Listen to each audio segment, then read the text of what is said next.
need me to warm up the crowd? Let you go, do something, do a little soft shoe. We thought that's why you were here. Yeah, well, you know, we're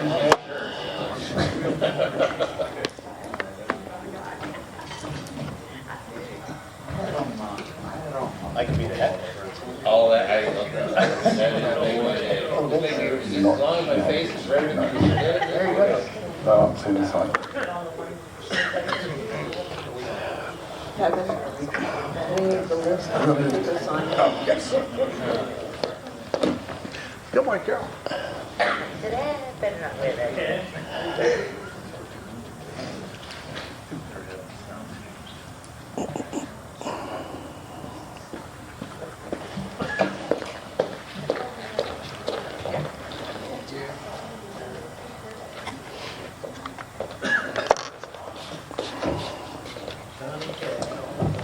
Good morning, ladies and gentlemen. I'll call them. This is Graham Shanks. He is our new regional manager with First Service, and he will be visiting with me every week on Wednesdays to go over all the issues that we're involved with and to kind of lend his fantastic experience with food and beverage to add to my own and really be an added value to the SummerGlen community.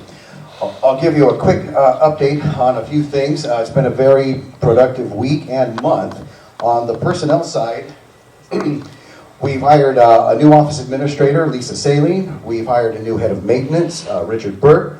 I was promoted to general manager, and we just hired, as of yesterday, a new association manager with many years of 55-plus community management who will be getting onboarded and joining us very shortly.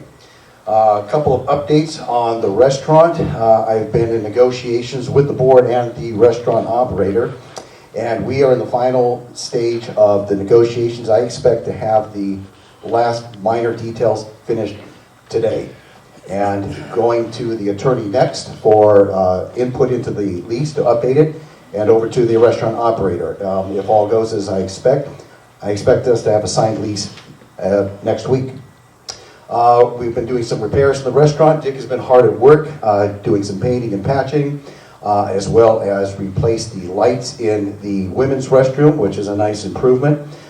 We've been working with our restaurant equipment installer, and the new kegerator was just installed yesterday, and other repairs with our electrician we met with yesterday, so a lot's been going on with the restaurant, so we'll keep you posted on that. On the golf side, we have been working with our landscape company to get things shaped up, and we're optimistic we can resolve the issues, so we've been having many meetings with them and we'll continue to do so. On the pool, we have spa heater repairs are in order. They have been placed, and that's going to be happening quite soon. The bocce ball courts, the new material, that's going to be installed on February 17th, and the microphones have been ordered, and we met with the microphone installer a couple of days ago here to go over the plan of action on how we're going to get those installed and the system installed. So lots going on. We'll keep you posted, and thanks for everyone's patience during this time of transition and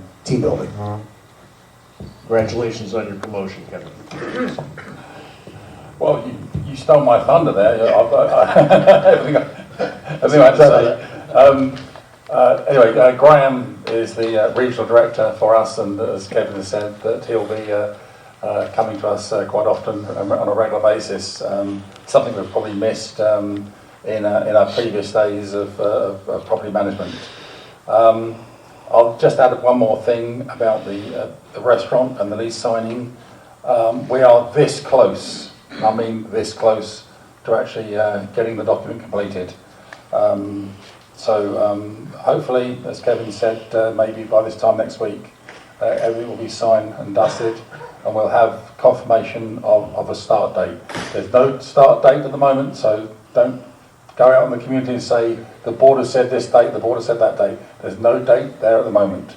But once the lease is signed, we will have a date in place. I don't think I want to add anything else to that, so I think I'll move on to Raymond, I just have a comment for Okay. Kevin. Sir. Yesterday, I was made aware that we have some missing roof sections on this building. which for some reason I was unaware of.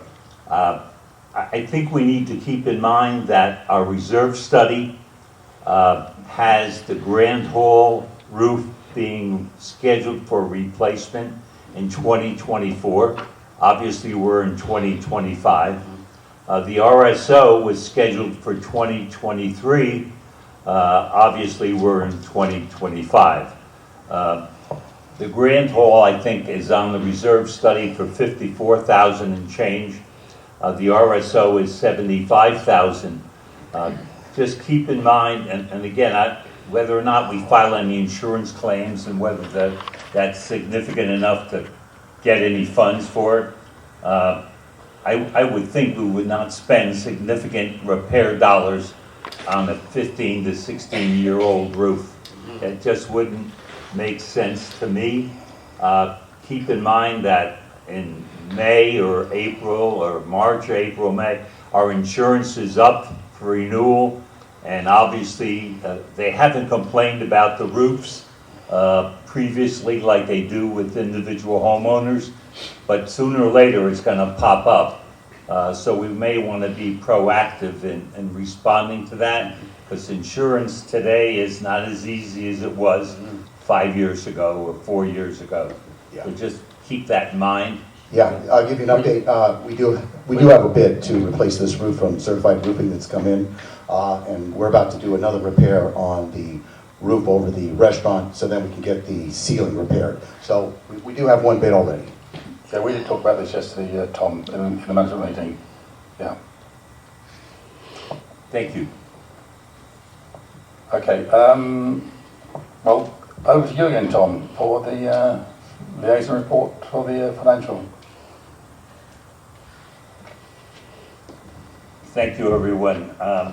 We basically finished December and the year ending December 31st, 2024. We did end up on the plus side. Keep in mind that we do get an audit, which is done in the first quarter, hopefully, of 2025. They do make an adjustment for income taxes, because we do pay some income taxes related to the interest that we earn on our investments. It's not terribly significant, but it would change the numbers slightly. Our revenue year to date, and I'll really talk year to date, was actually plus 56,000. Keep in mind that we do not budget interest income, and I can tell you the interest income on reserves, which is the bulk of it, and also operating funds, was in excess of $75,000. And that shows up as revenue, but it wasn't budgeted, because you normally don't budget that kind of item. Our expenses were a little bit negative, partly because we've had some significant repairs for sinkholes. Hopefully next year will be better. But we did end up on the plus side, $46,000. That will come down slightly when the auditors complete our tax return, and we end up paying some minor amounts for income taxes. Our cash balance is extremely healthy, thanks to First Service.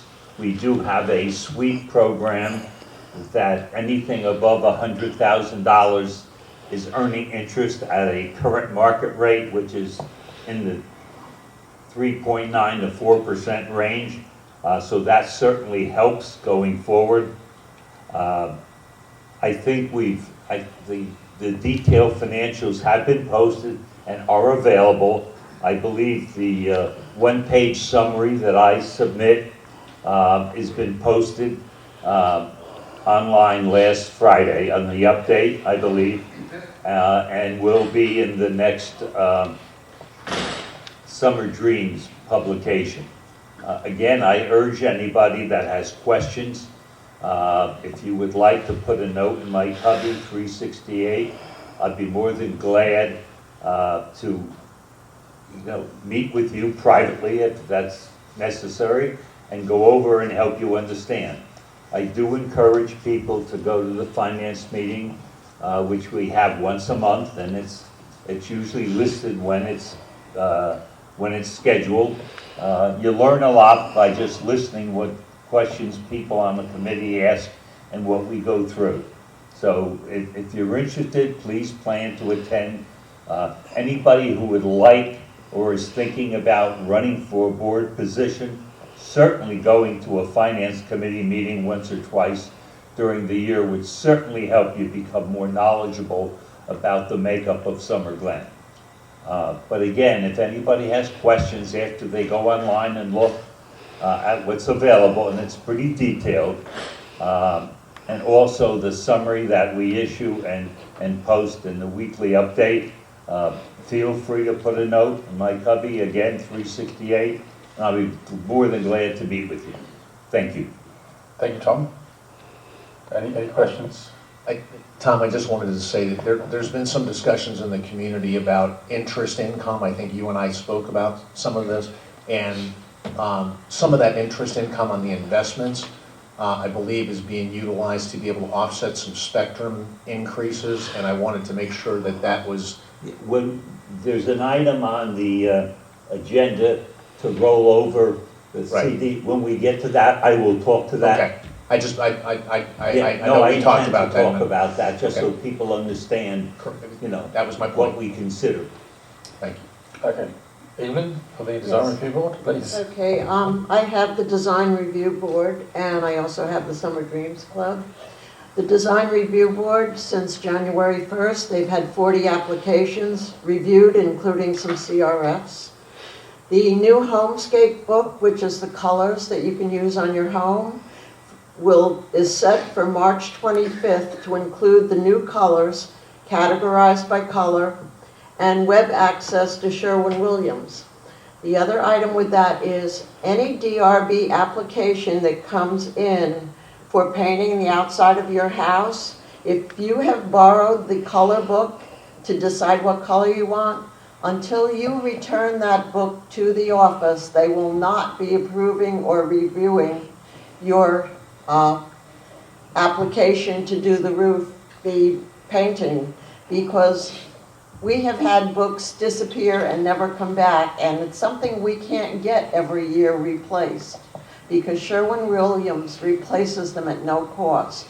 So bottom line is, if you borrow the book and you pick out a color and you enter your application, it won't be even looked at unless you return the book to the office. So please, keep that in mind. The target for 2025 includes review of the DRB rules for any adjustments, additions, or clarifications, and they expect to have that completed by September 25th of 2025. For the Summer Dreams Club, by the 10th of each month, you have to submit your articles if you want them in the next month. So keeping that in mind, March, there's going to be a new section in the Summer Dreams called the Resident Spotlight, and they will be doing that. The month of May, they'd like to do a wildlife photo section. So if you have any nice photos that you'd like to share with the community for wildlife, please submit them to the Summer Dreams email by April 10th so they can be in the May edition. The month of June, they're looking, because it's graduation month, they would like to get some pictures of SummerGlen residents from their graduation when we all were obviously much younger. So please, if you have any, you'd like to share your graduation picture or a picture of you in your senior year, for the June issue, please enter that, submit that to the Summer Dreams section email by May 10th. So that's what's coming up with them, and each month they meet once a month, and people are always welcome to come to the meeting, or if you have any suggestions for something you'd like to see in the Summer Dreams or an article for it, please, they're open for any suggestions or anything that you will benefit the community with being put in the Summer Dreams. So, and same goes for the clubs.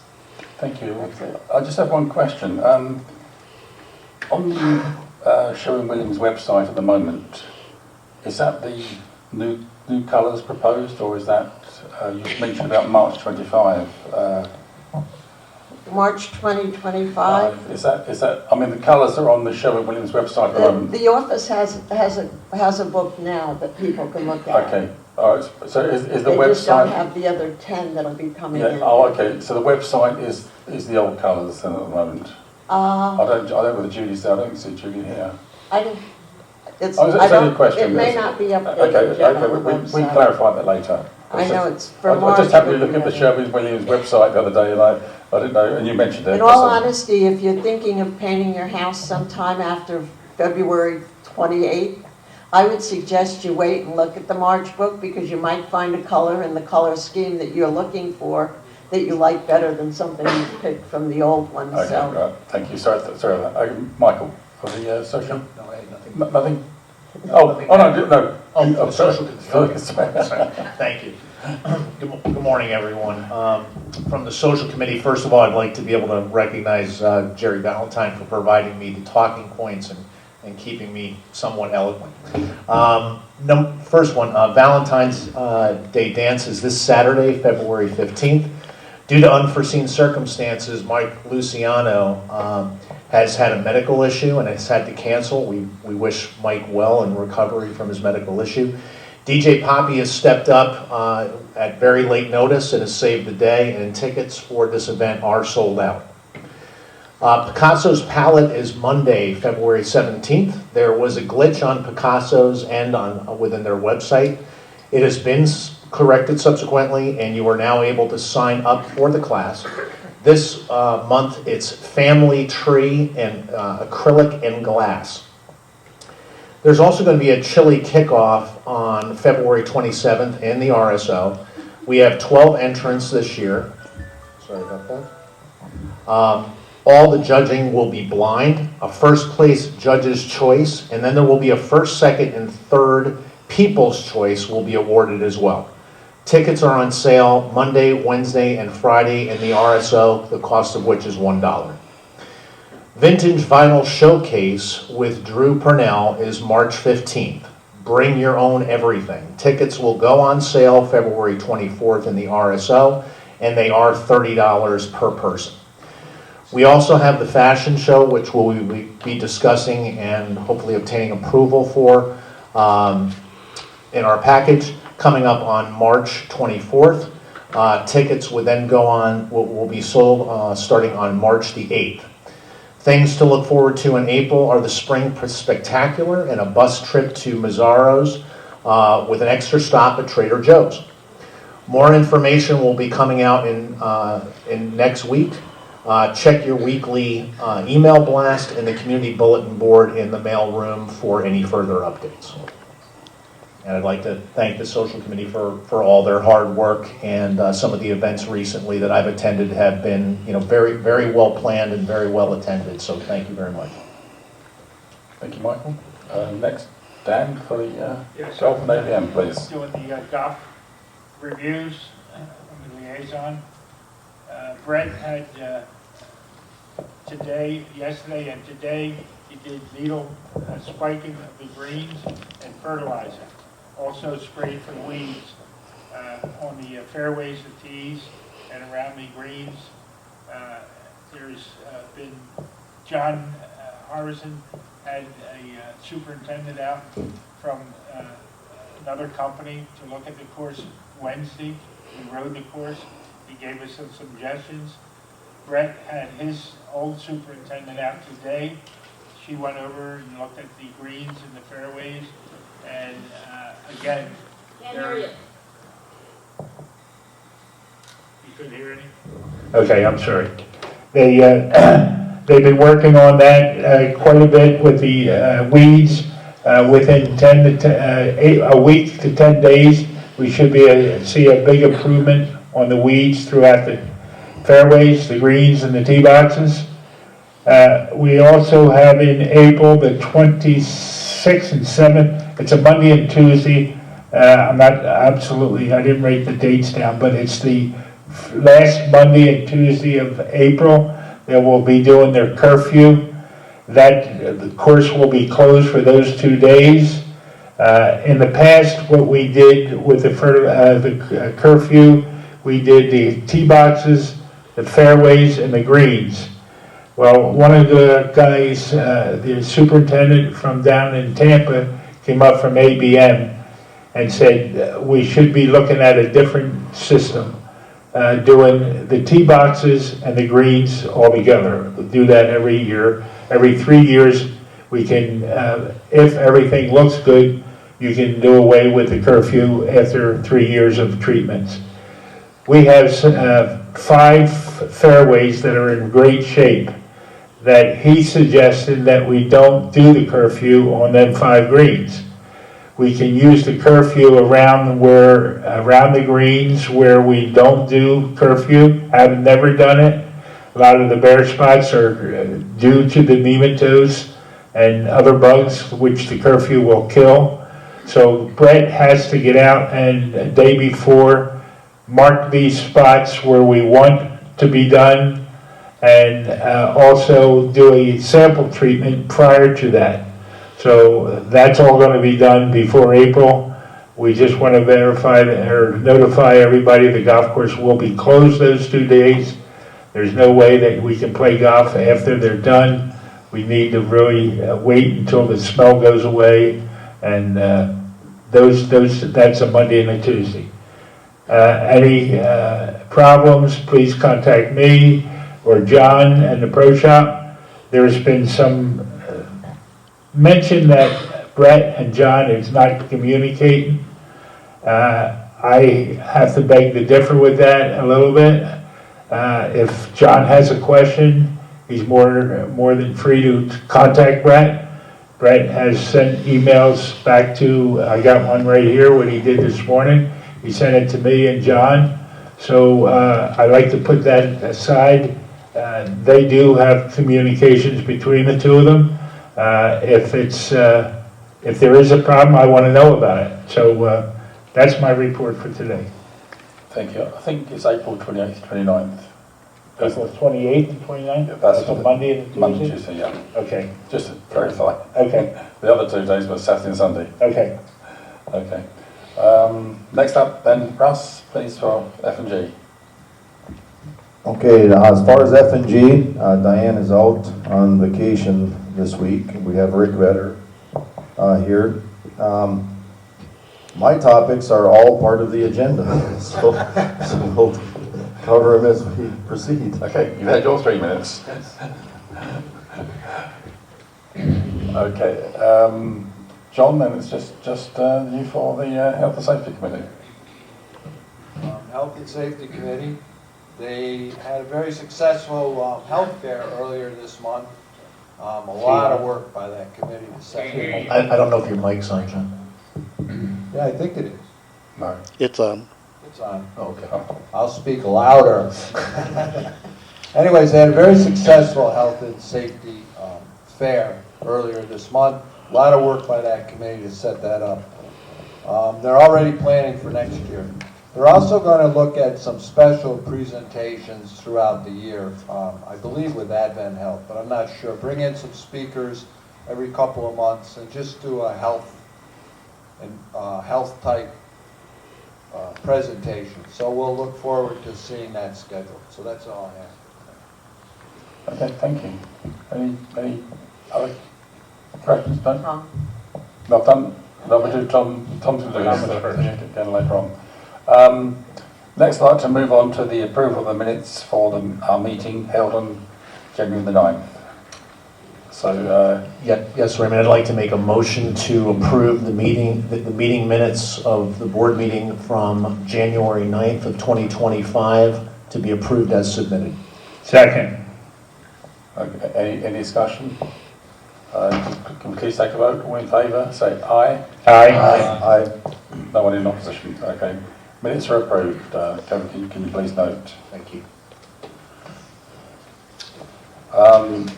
Okay, we'll now move on to the main part of our meeting, which is business. I think, Tom, you're up for this one. Item 10A is rolling over of the CD.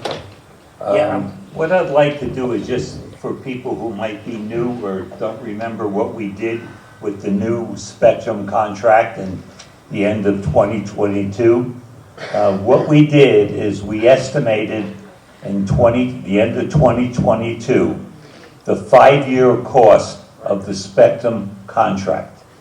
Okay, there are increases after year 2, which took place this January, plus programming fees, and there's really no limit to programming fees because they're what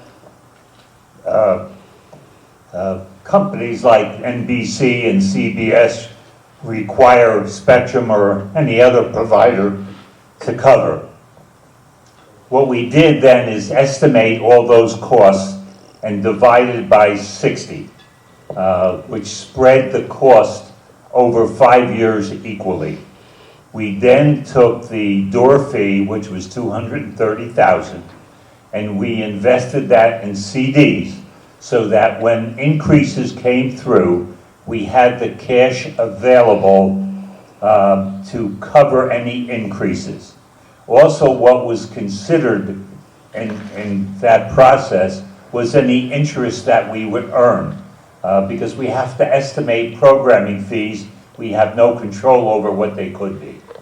Okay, in January of 2025, the increases came through. The 4%, which we knew took place, but in addition to that, program fees increased. At the end of December of 23, programming fees were $3,213 per month in total. Effective January of 25, it's $4,653. So during the year of 2025, we will pay more than what's in the budget for 2025. However, that's why we have the CD available and the interest that we earn on the CD to cover that. So that's why I'm suggesting the CD that we put away 2 years ago comes due the 18th of February. My suggestion is to take and roll that over to $175,000 at a current rate of approximately 4.2% for another year. Okay, the difference between the 230, the interest, and the 175 will be cash that will be available to cover the increases during 2025. Then in January of 2026, we'll go through the same process again. That's why we put the door fee money away and are earning, thank God, the interest rates are holding. So we're again earning a good, at this point, 4.2%. It's not a bad rate on a T-bill or a CD.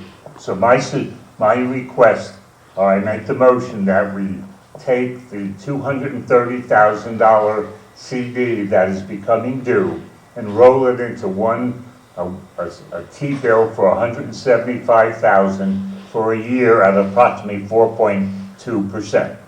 That will cover us through January or February of 2026. I'd second that motion. Was that a formal motion? Yes. Okay. Yes, I'm sorry, Ray. It was just the way it was done. Yep. Okay, so you're proposing to roll over? To roll over the 230 into $175,000 T-bill for approximately 11 to 12 months. Tom, what do you do with the extra money that you have? That will be used to go into our working funds to cover the increases over the next year. Okay, thank you. Thank you for that leadership and explanation on that, Tom. I don't think that was widely known. Yeah, I can't guarantee that in 2026 or 2027 that the programming fees might not get higher, and hopefully the door fee and the interest will help cover that. But you know, those are things we have no control over. At least we have a plan, Tom. We do have a plan. That's a good thing. Good job, Tom. Yeah, no more discussion. I think it's the best way forward. Okay. Okay. So we can take a vote. All those in favour, say aye. Aye. Those against or in opposition? None. Okay. Then we'll approve the vote rolling over the CD. Thank you. Next up is the proposal to change board and workshop meeting times. I'll do a little speech on this one because the two guys who would like it weren't at the workshop. So at a workshop at the end of January, this item was discussed and the consensus of opinion was to leave our board meetings to Thursdays, as we usually do, but to have a trial period of about 4 meetings for the workshops on a Monday evening. Normally, the board meeting times are approved in January, in our first board meeting, which was January the 9th. But because of this request, we postponed it and talked about it at our workshop.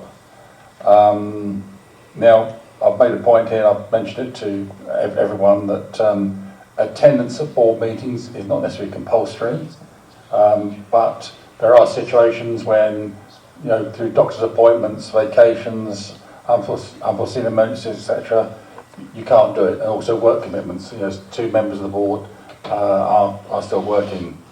So we, as I say, the 5 members of the board at the workshop suggested we keep it as it is with the trial of the workshops onto a Monday evening.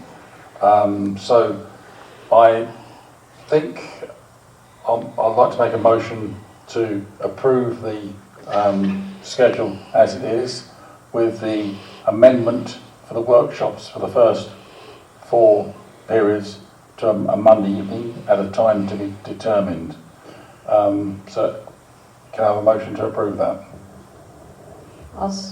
You want me to make the motion? If you can, please. Okay. I make a motion that we keep our board meetings as currently scheduled.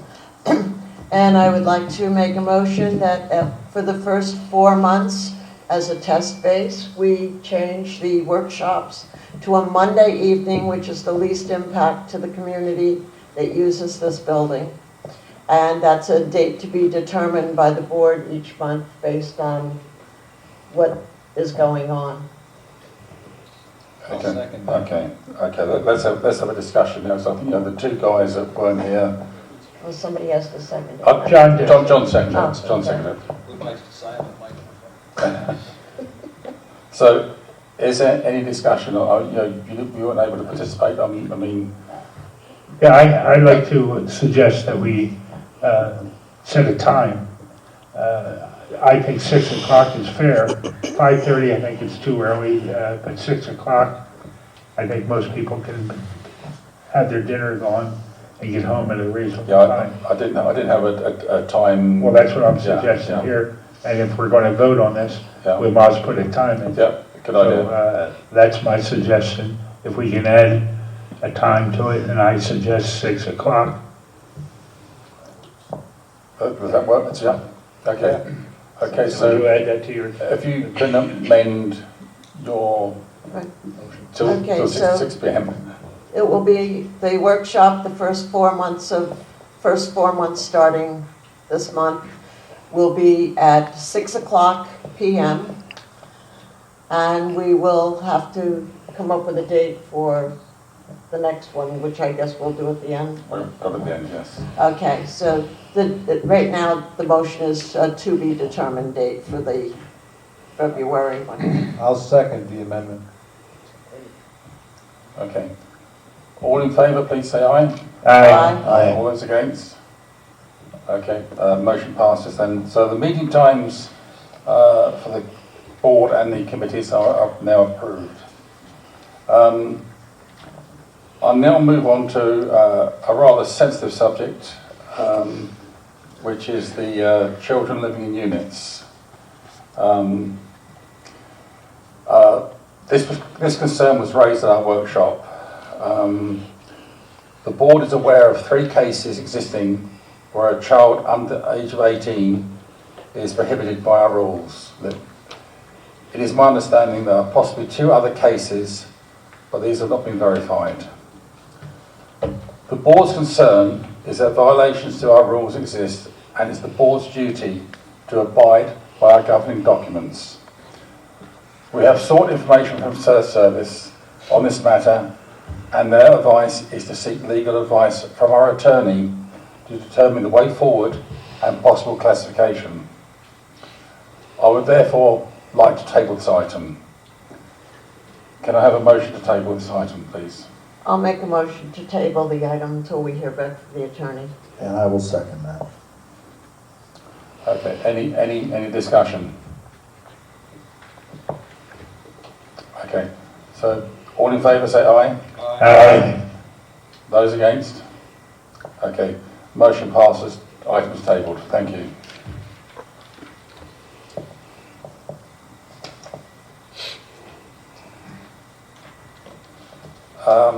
Moving on then, item 10D is operating rules and regulations for SummerGlen clubs and activity groups. Richard has also already mentioned this earlier this morning. Again, this document was discussed at our workshop since it was being updated. Carol Steck and Diane Dome both pointed out there were a number of errors inside the document.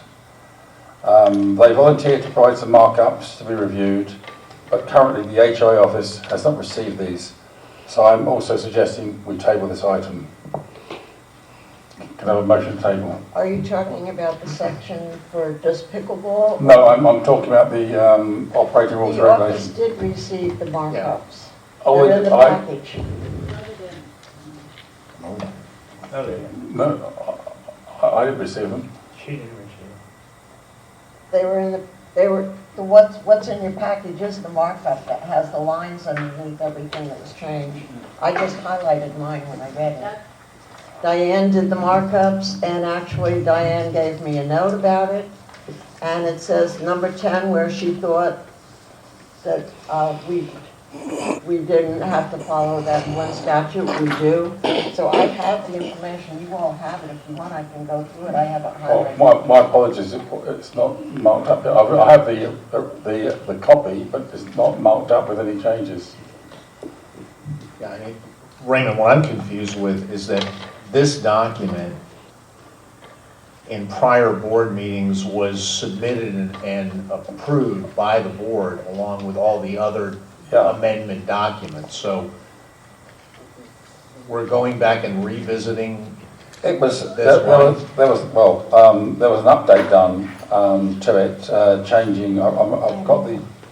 Oh, thank you. Anything that's in yellow, look at that. Okay, thank you.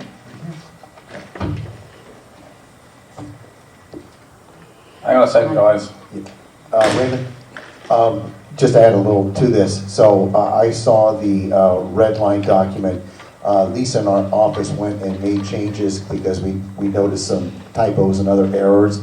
And I went through it for at least correctness in that respect. But yes, I do recall what Michael is saying, that we had updated the policy. So I think we might need to table this so I can do a little more homework, and because I have pages that we've updated. I remember doing this a couple of months ago. So let me get some more clarification with Diane on her return, and let me look into this a little further.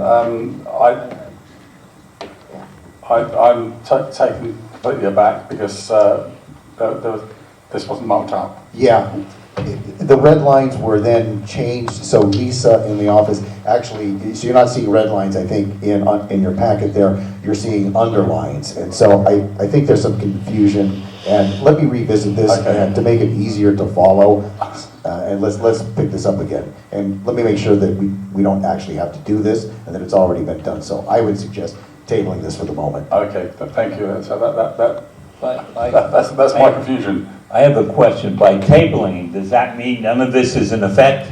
No. I need to clarify that. It's still current. I need to clarify, yeah. The existing policy would be current, but the update would be the replacement. Okay, I mean, I'm suggesting we can review this at home in our own private time, and if we agree, then next time, next board meeting, we vote it and bring it into force. Yeah, I'm just a little concerned because in November or December, I believe in December, Mike Henry started the process of getting the information and informing different clubs and groups that if they're raising funds or handling money, they've got to get a federal ID number and register properly, like the veterans have done and Flamingo has done. I'm concerned because I don't think we're doing things legally correctly from the club standpoint. And unfortunately, that exposes the HOA to the state of Florida, which I'm not comfortable with, especially as being treasurer. Okay, that's a concern. The law does require all clubs and groups selling tickets to collect sales tax. The only group that's doing that is the social committee, in which we do collect sales tax and we do pay sales tax. I believe Flamingo and the Veterans Club has a separate federal ID number. But other clubs that have run events and selling tickets are not following what I believe is proper under the state of Florida, and that needs to be followed through quickly, because if we're breaking the law, we need to fix it. Okay? I know Mike Henry started it. I don't know how far along it is, or just maybe some people have ignored him. But there are specific requirements, and it's been pretty well documented, and we need to make sure that we're following the law correctly. I mean, it's what I've heard is dotting the I's and crossing their T's. We need to do that as an organization. Agreed. Let me do a little more homework on this, and we'll bring this back up at the next workshop. Okay. Okay, so, I'll make a motion to table this. okay. I'll second. Well, I think we've had, any more discussion? I think we've, My only comment, Tom, I believe what you're talking about is actually in the current, That might ain't working. You're correct, it is in there. maybe it's not on. Now it's on, I think. Well, thanks, Jess. Tom, anyways, I believe it's in the current, so that tabling this doesn't affect that requirement. That's all I had to say. I understand. okay, all those in favour? Aye. Okay, the item is tabled. Kevin, if you could please look at something that Tom's possibly said as well. And my apologies to Carol Steck, which is in the audience, because I didn't realise, oh, there you are. I just had a black copy, I didn't see any red lines in it. I submitted mine, so you don't have mine.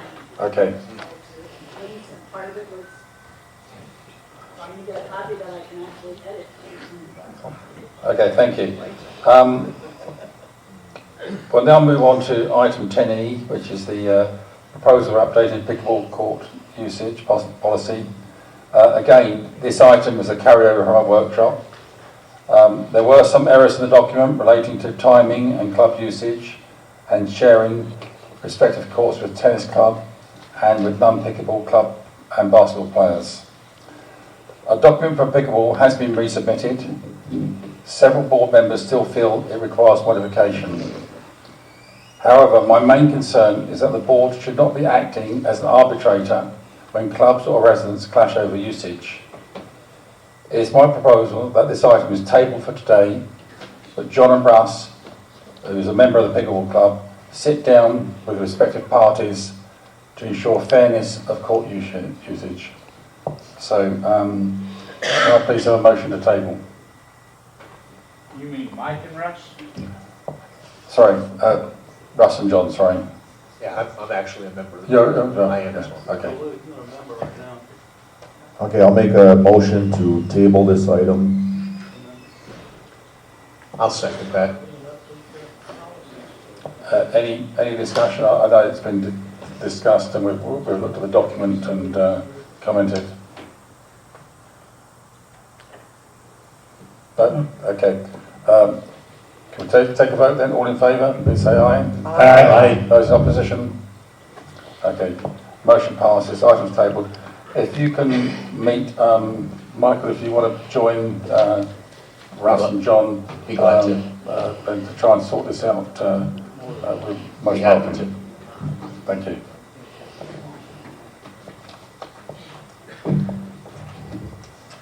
Hang on a second. Okay. Next item is item 10F, the robotic pool cleaner. The CRF 2024-0044 was revisited and discussed. Originally, the topic was thought to be to use a corded vacuum hose system, but we've now found a rechargeable system to use. The idea of the system is to save many hours of our pool cleaning staff and help clean the side of the pool and the floor. The model suggested is, as in our package, it's a BeatBot AquaSense Pro. It's cost of around $2,000, but I think I've heard them sell prices are slightly less than that. John Stanek, our pool boy, I don't think he's here today, but said it will save him many hours of cleaning time. F&G have passed the recommendation to purchase the unit. So can I have a motion to approve the purchase, please? I'd like to make a comment also. When we do commit to the purchase of this, we do get a 30-day trial. That's correct. That's correct. To make sure it's That's what we correct. want to do. That's correct. Yeah, I have a question on the, A motion has to be made first. You've heard discussion. First one, motion to purchase. Yeah, I just had one other comment to dovetail on what Russ was saying. Okay. Above and, I'm So sorry. a motion to purchase, and then we do this. Okay, I'll go make a ahead. motion to purchase. Okay, can I have a second? At a price, you gotta give, I'm sorry, not to exceed 3,000, I guess. no, 2,200 would be more than sufficient. That includes tax, Okay, 22. 2,200, not to exceed Yeah, that'll be 2,200. fine. Can I have a I'll second that motion. Okay, right. Now, discussion. Michael, sorry. Yeah, I mean, thank you. Sorry to be out of sync there. Not only the 30-day warranty, but when I was reading the specifications, I think we're actually square footage wise for the pool, we're actually in excess of the specifications for this particular cleaner. So I just want to make sure that in the event that we do purchase it, that they are recognizing the fact that we are in excess of the prescribed specifications for the unit. Yes, I do believe, He's only going to use it for the floor of the pool, not the walls. No, I understand, but the square footage of the Square footage floor of of the the floor pool. is not over. Yes, it is. Yeah, it is. I think the manufacturer, the specification is for 10% less than the design. So the manufacturer had told us that they thought it would be fine for our application. Yeah, It's right on the bitter edge of, Yeah. but there's a 10%, I guess, capacity worked into that. I mean, I guess as long as they're providing us a 30-day trial, Russ, it's kind of a moot point, but Well, Mike, the other point of that is he has no way to clean the center of the pool. So with leaves blowing in, et cetera, it's really labor intensive. no, I understand that. I don't know how we were doing it previously, John, or when we had it outsourced. They weren't. Has this Okay. little vacuum. Yeah, it's works for 20 minutes and then has to clean it. Well, let's try it. I think, listening to what John Stanek said at the workshop, I think it's worth us trying it. It's a no-loss situation. We have a 30-day warranty. We can return it. So I think we should give it a try. Agreed. You know, and if it works, then okay.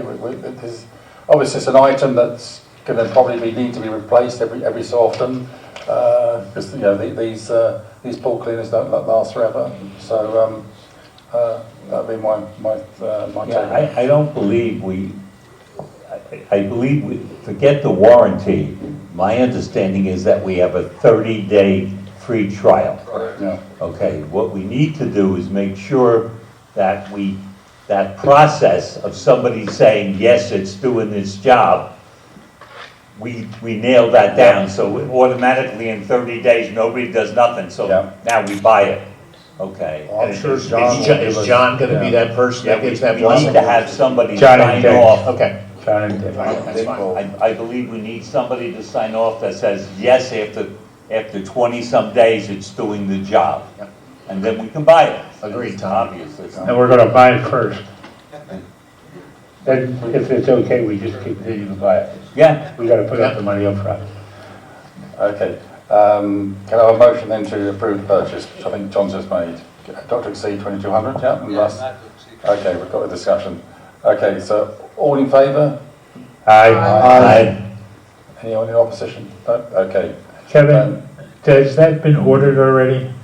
No, that's the current price you're looking at on Amazon. I checked on the manufacturer site and through Amazon. This was a better price, but I will confirm that we do get the same warranty trial period if we do get it through Amazon. And I can pull the trigger on that if we do, and we'll have it, we have our credit card we can put it on, and we'll have a quick. Good. Thank you. Okay. Moving on then, item 10G is the ratification of unanimous consent for the spa heater repairs. The board determined that in the best interest of the community to approve the pool equipment, repair equipment, at a cost of $1,684.07. Approval was made by unanimous written consent of the board. This is for information only. I don't think I'll just make my statement that it's okay. Second item, item 10H, again, ratification of unanimous consent of the range ball retriever. Again, the board determined that in the best interest of the community to approve the leasing of the golf driving range ball picker at a cost of $270 per month, 48 months. This is a lease, by the way. This item replaces the current unit whose lease was up nearly a year ago. So we actually got nearly a year's free lease from Yamaha. Approval again was made by unanimous consent. Again, this is for information only. You looking for a motion? I think if we have it's done by ratification, I think we need to make a motion. I make a motion that we approve the lease for our picker for the golf course for 48 months at a price of $270 a month. For 48 months. Second. just as a point of information, we are leasing from Yamaha the actual tractor that pulls the ball retriever. We own the ball retriever, is that not correct? The actual thing that is towed by the tractor. Yes, that's correct. Okay. So it's really not a ball retriever, it's a tractor that pulls our ball retriever. That's correct. Okay, thank you. Okay. Moving on then, item 10I is, sorry, my apologies. All in favour of the approval of the lease? Aye. Aye. Aye. I don't think we voted on the other one. We did not. Or, Spot cleaner or pool heater. I'll make a motion we approve the. Okay. I was unaware that we had written consent. Well, I'm trying. I didn't realise that we had to, if we'd done it by unanimous consent, whether we had to vote on it, because we've voted on it by written consent. So I don't know whether You you. just have to ratify. Just public That's why ratification. That's why I made the statement there. Okay, but I'm okay. If you want to put ratify the. I'll ratify the, what was that? Oh, the pool heater. Please, yeah. At what price? You got a I price? second that. We already, $1,684.07. Sorry, my apologies. Okay.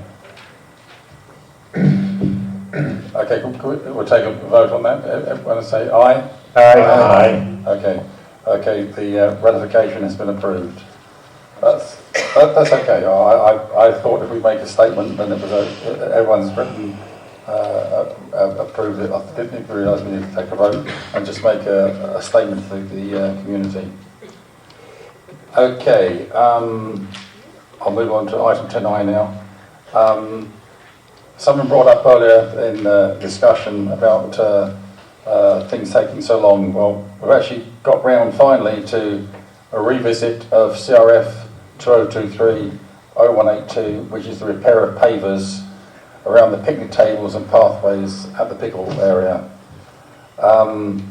F&G revisited the CRF, but were unable to secure more than one quote for this job, it being a small one. They did have a recommendation, I'm just turning up my page, from Hardscapes by Pooters at a cost of $5,400. This amounts to installing two 2'6" by 11 foot and two 3 foot by 8 foot walkways to replace the current pathways. I was informed by Rick this morning that it also includes the area under the actual picnic table. The actual pavers, the choice of the actual style of pavers is to be determined, but the company that's proposed to do the job are going to take the pavers up and put them on a pallet for us. These are the same pavers that are used in our pool area, which we have none for because these were all stolen for some reason or other.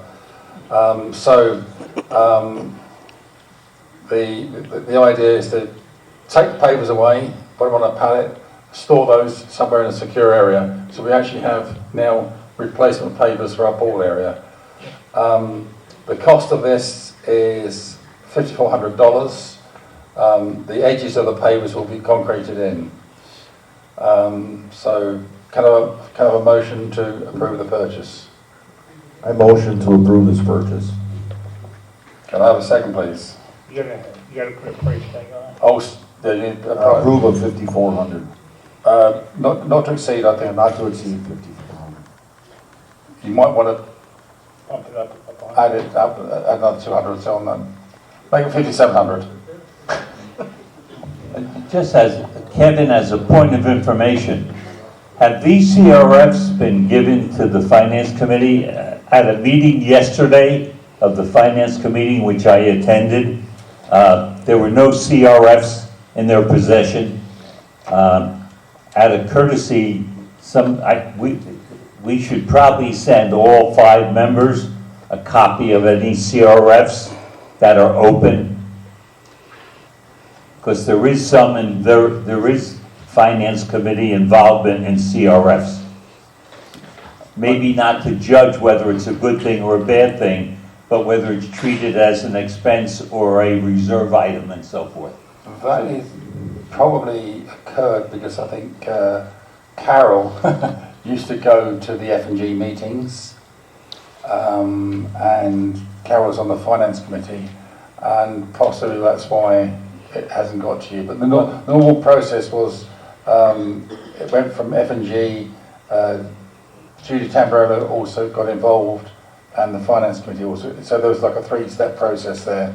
I would suspect that Carol missing. Oh, No, the office would still send the completed Okay. CRS to finance meeting. okay. So there's a Yeah, no, I understand. yeah. Okay. We're coordinating a new group, so I understand. Yeah. Okay.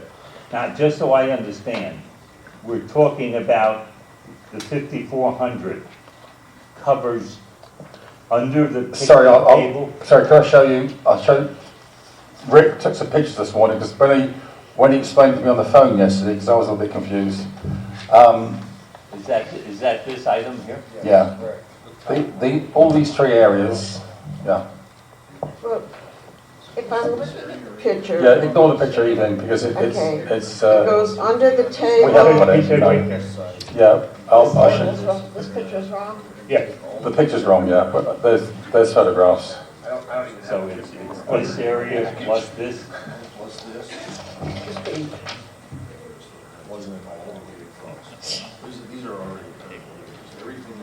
Cable is separate. It's No, existing, that's not don't changing, raise it's it. adding this and this.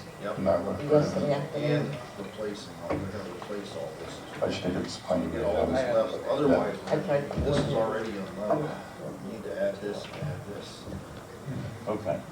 Because it wasn't done professionally before. No, and it's a win-win situation because we actually take those pavers away and we actually save those so we now have some pavers in the event of us. What am I standing up for? Okay. I would think that that falls under a community improvement.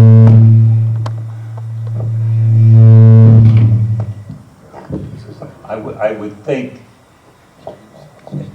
I don't believe it's a reserve item, so that means it would be a community improvement. I don't know if if we had budgeted that when we did the budget. We didn't. We did not. We didn't budget for pavers at $5,400, but I don't have the paper with me, but it's not something we budgeted. I don't remember it being budgeted specifically. It would have to come out of that area, but we didn't put it in the budget for that at all. So we'd have to do something. Yeah, no, I understand, Right. I understand. Means it's something that was put in the budget, may or may not get done. Okay, I think Russ. Or it Also comes out have of a reserves. question, since we're Russ. discussing. No, yeah, Russ made the motion to approve the purchase. We don't have a second at the moment. I second it. Okay. Okay, let's have any more discussion. I mean, I personally think it's a great idea. You know, there's a trip hazard there, and we actually do recover some pavers, which we don't have anymore. No, my question was about the excess pavers that we'll have now to replace around the pool if we need them. You said put them in a safe place. Do we have a place where we can put them that is locked up? Yeah. Because my concern is, I donated a lot of pavers to the HOA last year when I discontinued using them at my house, and within a month, they were gone from where they had put them. So They I need to just put wondered- it, if they're gonna put it on a pallet, they can put it in the maintenance building. Okay, great. As long as they're locked up. I notice on the estimate that there's $300 charged for clear coat. Is that something we're anticipating doing? No. No. Rick, would you like to come to the podium, please? Sorry. You might be able to give a more thorough explanation than I've tried to do. Unfortunately, we didn't have those pictures in our packet, so it's a little bit odd. The clear coat will not be included. Essentially what we're doing,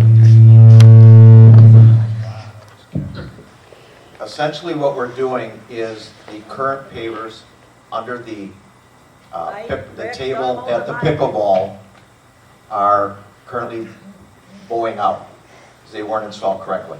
So what the company's going to come in and do is they're going to remove all of the pavers. They're going to take the sand mixture and stuff and level everything out, and then they're going to increase the width of it. Because currently today, if you try to walk around the table, you're walking on grass and the edge of the pavers. So we're going to actually expand the pavers up to the 2 poles so that when you walk around the table, it will be there. There are 2 other walkways that go from the sidewalk to the pickleball court itself. And those are in dire need of fixing also because those are towing out. Because they work by the whole, the volume of the pavers come in plats themselves.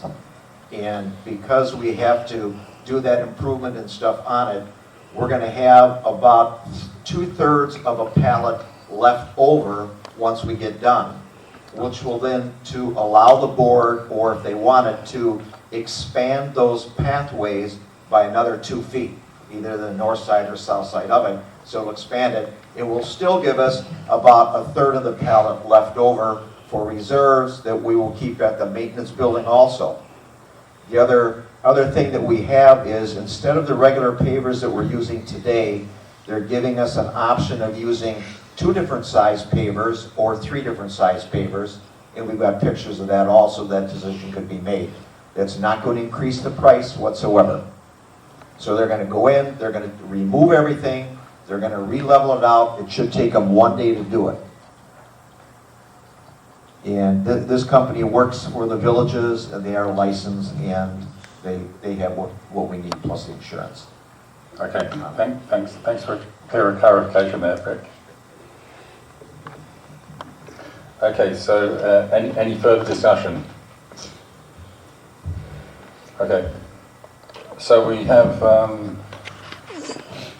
a motion to approve a cost not to exceed $5,700. Are we waiting for other bids, or are we just going to take this one bid? And Well, approve it?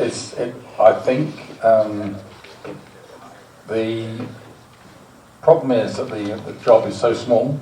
Okay. It's been very. I think Rick did say. Oh, he's got his coming up. Rick did mention to me yesterday that there were 2 other people involved, and they wouldn't even make a bid. There's other bids in your pack. Oh no, that's last year. The other bids that you see in the package was a process that started back in 2023. Okay. We tried to get a company to come in and even bid for the small job of the pavers underneath the picnic table. We couldn't get anybody to come in. They said it's too small a job. So there were 2 other processes at that time. They were looking at pavers at the front entrance and redoing some things up at the pool. So they tried to package them all together at that point. So what I did to get additional ones, because since the last board workshop that you had 2 weeks ago, I've called 3 different companies. 2 of the companies haven't even responded back. One of the companies says they don't do that small of a job, and gave me this company here, and luckily Tuesday of this week they were able to come out. So we can't get any phone calls because it's way too small of a job. Thank you. Appreciate that very much. Thank you. Okay, can we take a vote now? All those in favour say aye. Aye. Any opposition? Okay, motion passes. The pavers are going to be purchased. Thank you.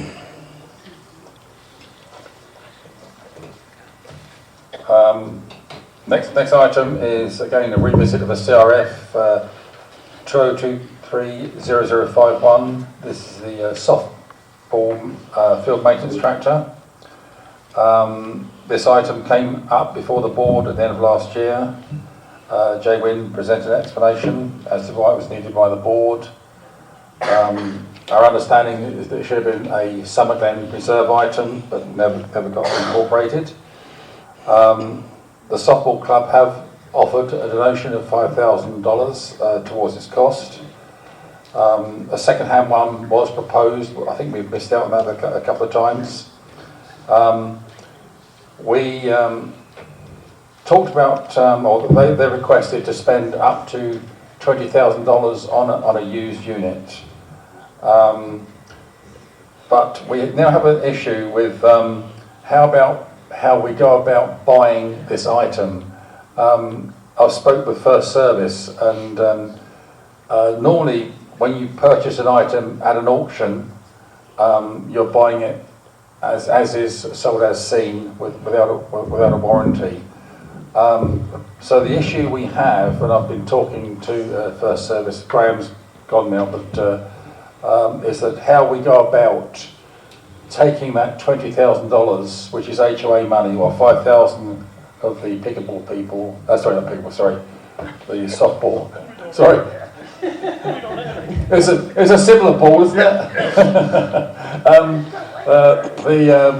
Taking the $5,000 of the softball's donation and $15,000 from the HOA coffers, and purchasing something.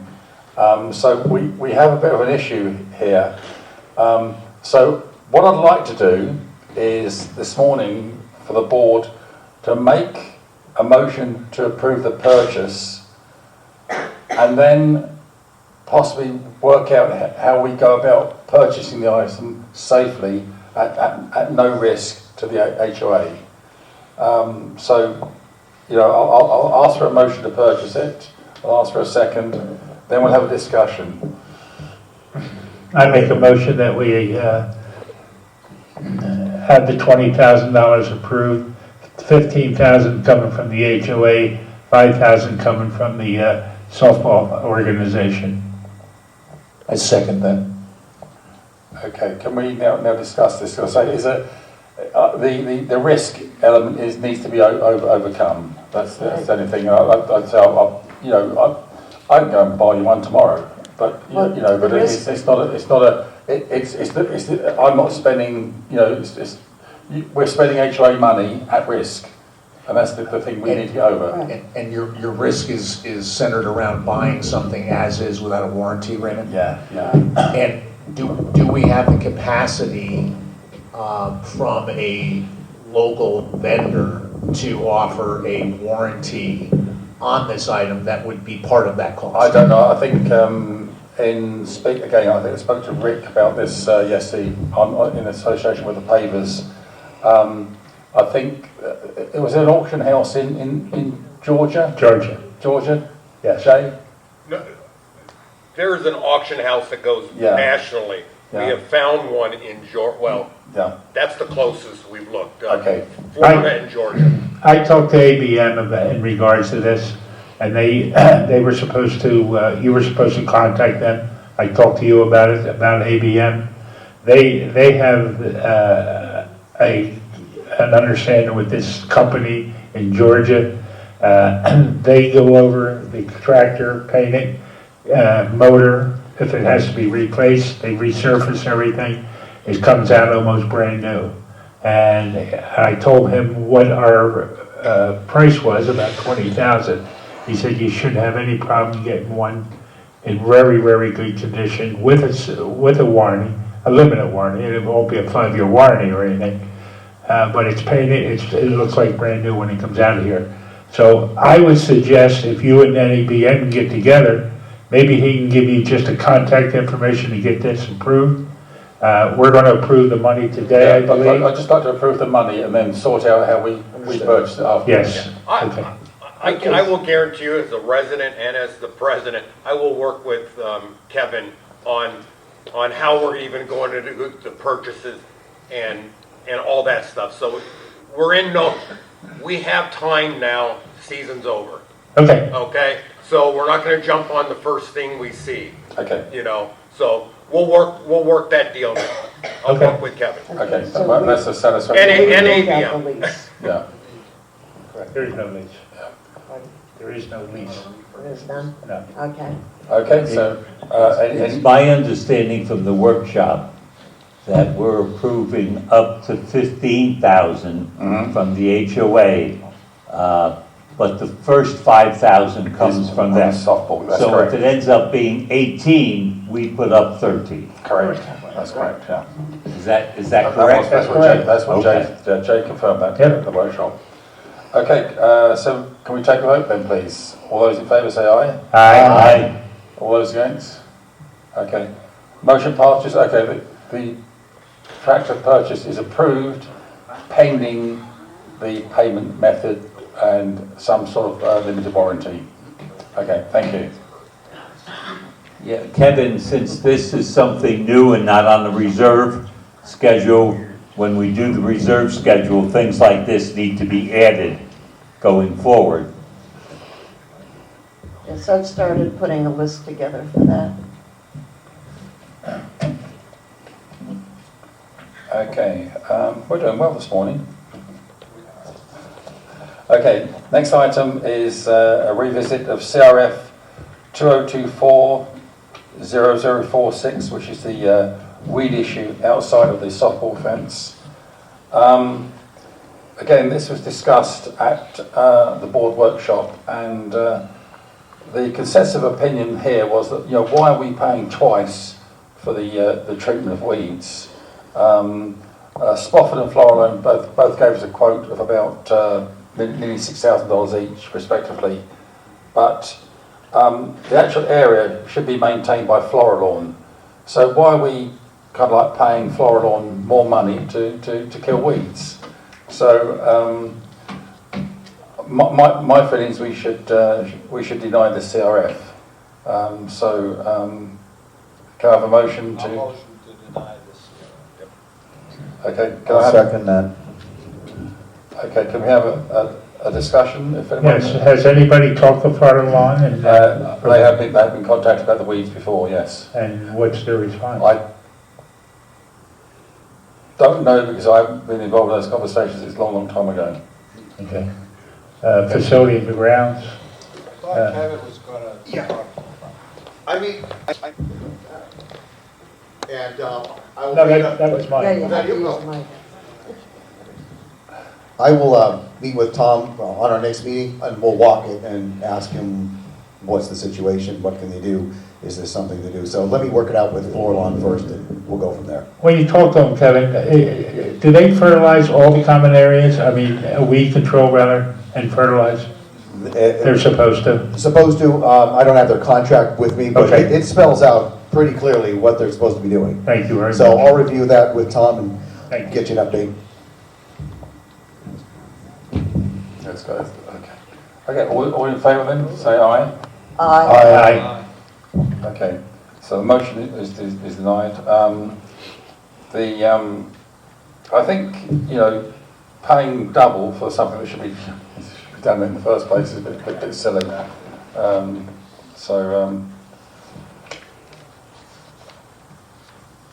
Oops, I've just passed over something. Sorry. Yeah, I've got. Okay. So again,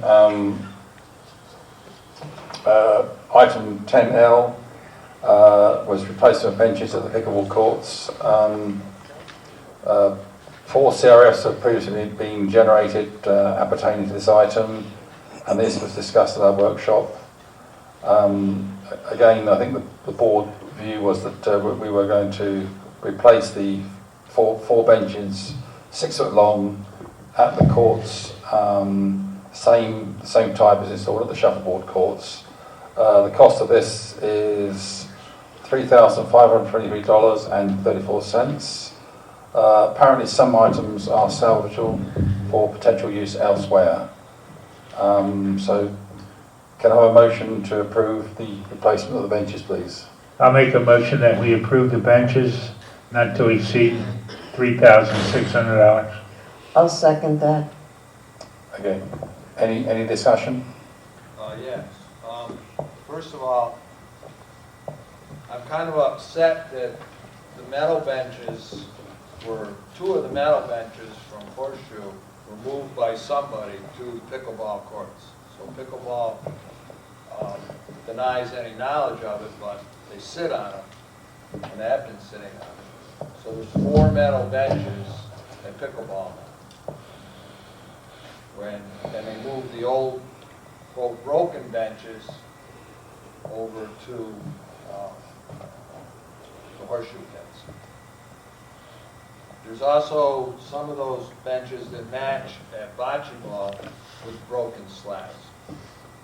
I don't know if we ever looked at even replacing the slats on the benches. Everything else is fine with the benches other than the slats. And the other thing, I think, these are 6-foot benches, so that's fairly short compared to the number of people that play pickleball. I'm not sure you don't want 8-foot benches, but I think the whole thing is, well, I would vote no on it when the vote comes up. I just think that there's been some things going on. The 4 metal benches actually over there, there's nothing wrong with them. The ones that they moved over there, except everything is not aesthetic anymore. We've mixed everything up, including those metal benches that they moved were anchored in the concrete. And if you look, when they removed them, they even somebody went to the process of cutting off the anchors so nobody would get hurt. I mean, it's just crazy. I gotta say, it's crazy. I don't know how that happened. Probably the same person that took the TV out of the restaurant. Well, they did.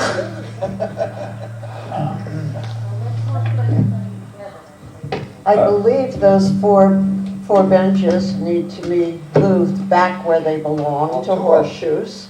Well, there's only two that would go back to horseshoes. There were two Okay. metal benches and I believe two plastic benches at pickleball. So two metal benches would still be there. So it's Okay. kind of, So John, maintenance is claiming no work records to move those benches, and no Not club or aware. committee is taking responsibility for the relocation of those benches. Right. So they just like magically happened during what, non-daylight hours? I don't know. We have like bench ninjas that are coming out in the middle of the I night? have no, all I know is what I saw. Do we need, No. do we need drone footage every day for 24 hours? No, but, I mean, so the four metal, are those metal benches even available anymore versus plastic?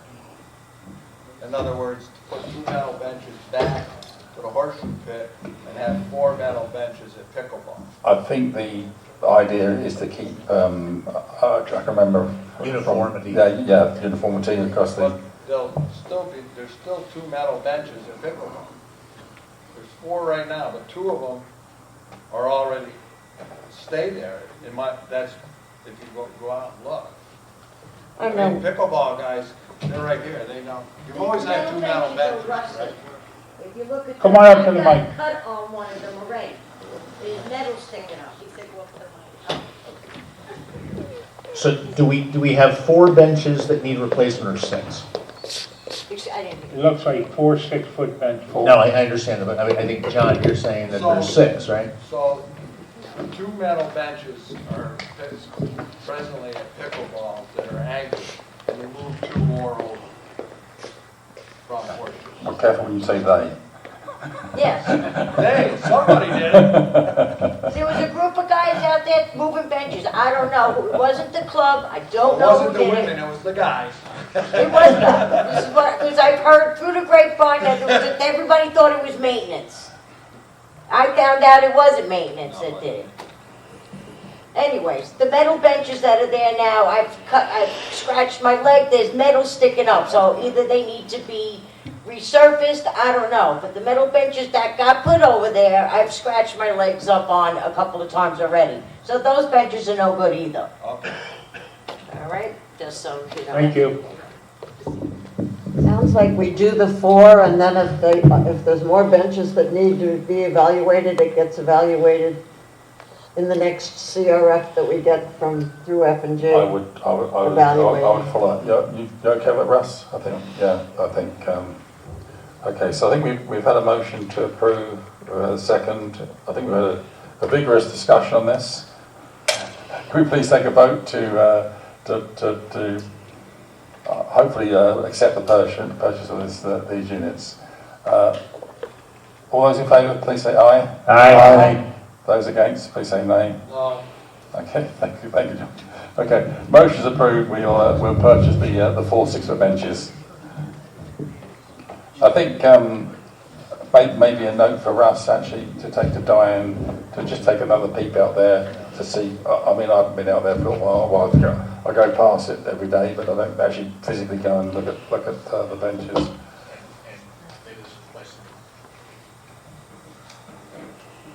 Ninjas are turning off microphones.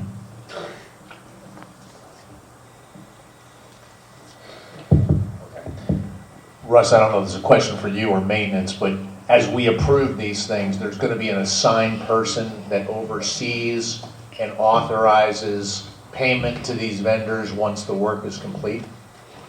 Oh, absolutely, absolutely. Kevin's Okay, I mean, I just, Kevin said that. again, I didn't That'll know. be Dick Bird will be Okay. on that. Yeah. I don't know if they're asking for a deposit or not. It doesn't say anything in here about the quote. Sometimes they ask for a deposit before they start. No, the office takes care of that. That's their Well, responsibility. I'm just saying that, historically, we've had some things that are not complete. That's why I'm asking. Yeah, just an aside for this, I mean, John's talked about mysterious movements of metal benches and TVs disappearing and pavers disappearing. You know, I don't think we live in a community of thieves, but these things go missing, unfortunately. There we are.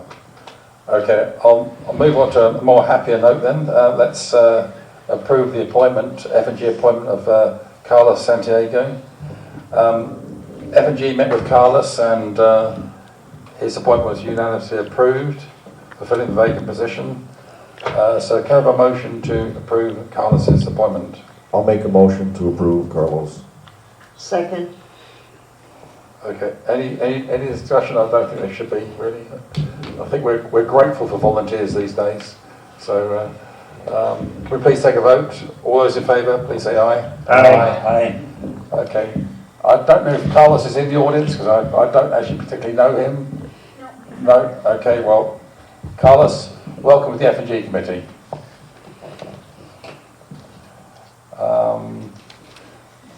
Next, we'll... Fashion show. Fashion show. The item 10N is the social committee fashion show. We did talk about this at the workshop. Michael wasn't here, so I kind of said at the workshop not to, we won't talk much about it.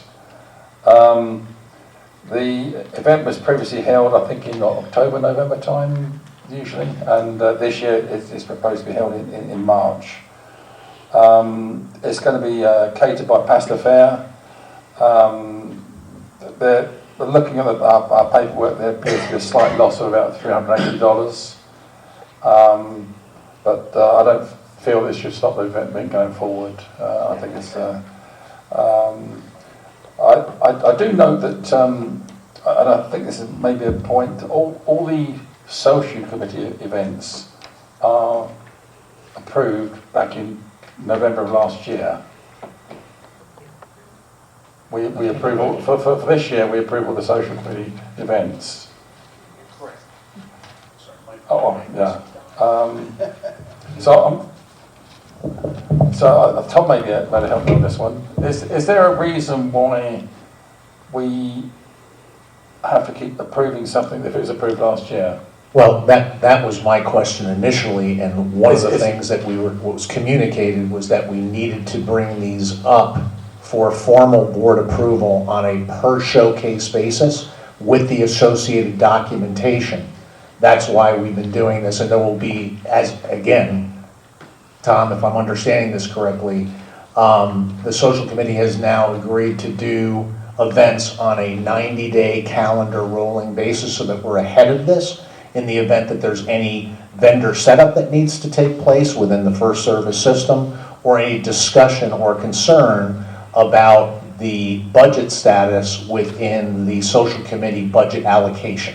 So this is the reason why we're having these approvals. It's always been the process that any showcase type item has to be approved by the board because there's a responsibility to pay a certain amount of money that the social committee does not have the authority to approve. Correct. Okay. So that's why we're trying to adhere to the process. When we approve the budget, it's really a tentative, they prepare a schedule which is really a tentative. None of that is really approved specifically. Each individual showcase item or any significant item has to go before the board to be approved individually. Yeah. Tom, I'm not arguing the point. I mean, and I even called it an allocation versus a budget that they can draw off of, right? So we're just simply, Raymond, to answer your question, trying to follow the process as prescribed by Tom to make sure that we are in compliance and that the allocations that are there are reviewed for ticket sales versus expense, and making sure that in a public venue we are approving these showcase expenses. Okay. The question I have is, we had normally the showcase, the fashion shows were in the fall. They've been in the fall for quite a few years. Yeah. Actually, in prior years, other than the last year, they were really very successful on the money basis because we had a ticket price and we had non-catered sandwiches and drinks and stuff like that. Correct. And it worked out very well. Everybody was happy with it. Then we went to a catering thing. I understand. I can tell you, last year we lost money Okay. because the ticket price, net of sales tax, was significantly less than what Pasta Fair charged per person. And so one of the things we made clear in the policy was that all these things should be planned to be at least at a minimum break even. With the ticket sale price. With the ticket sales. I agree. However, they haven't been. Right. Okay. But what I would also invite you to consider, and the rest of my fellow board members, is that the social committee is currently within budget. There will be some events that will make money, some events that may not make money, but at the end, that allocation of the 42,000, we will be in compliance with that allocation. All right? So I don't buy that.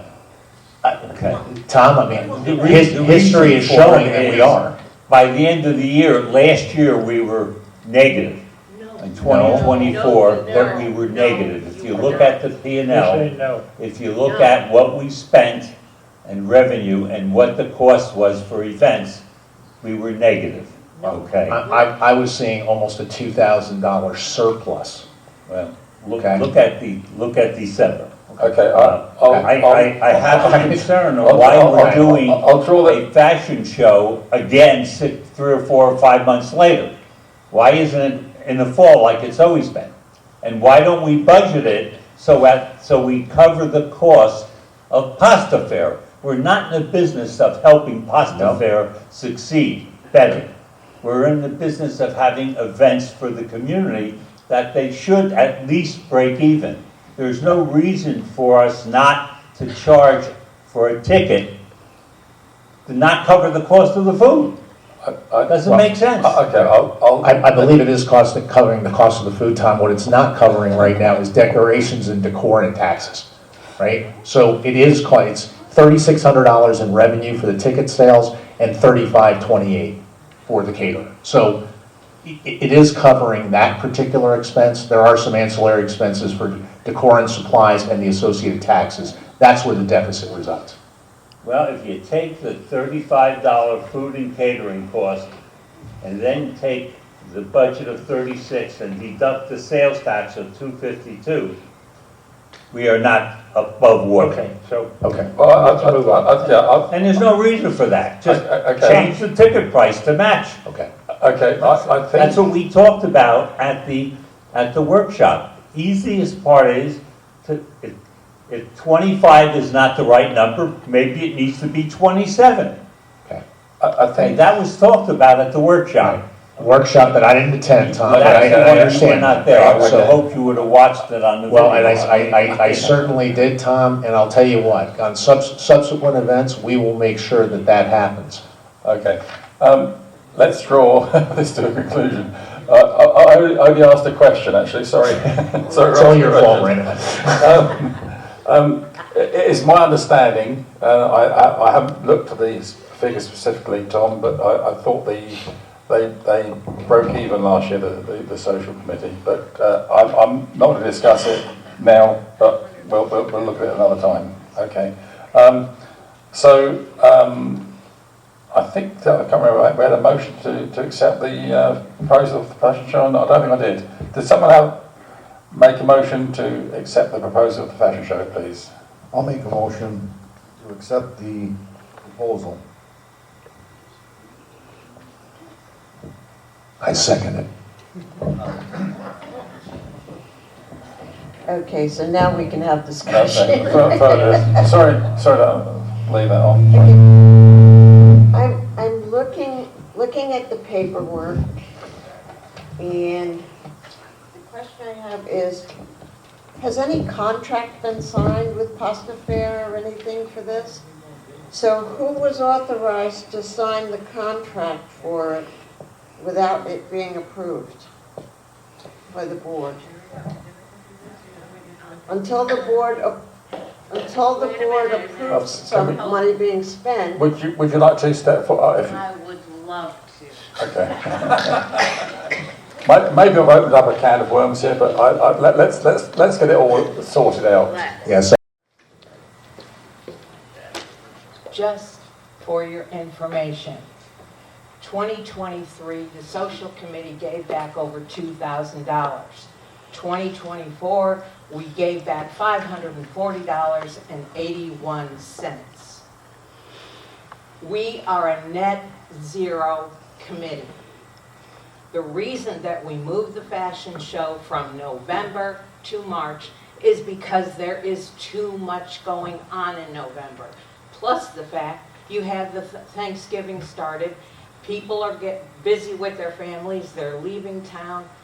We decided to put it in March where the snowbirds have not left yet and it would be better visited. The reason for the $25 ticket, which doesn't completely cover all of the costs, is because in November, again, we will be having a craft fair which will net over $2,000. No cost to us whatsoever. Can you tell me what is wrong with wanting to give back to the residents? Well, it's not that something's wrong with it. Please, don't misunderstand me.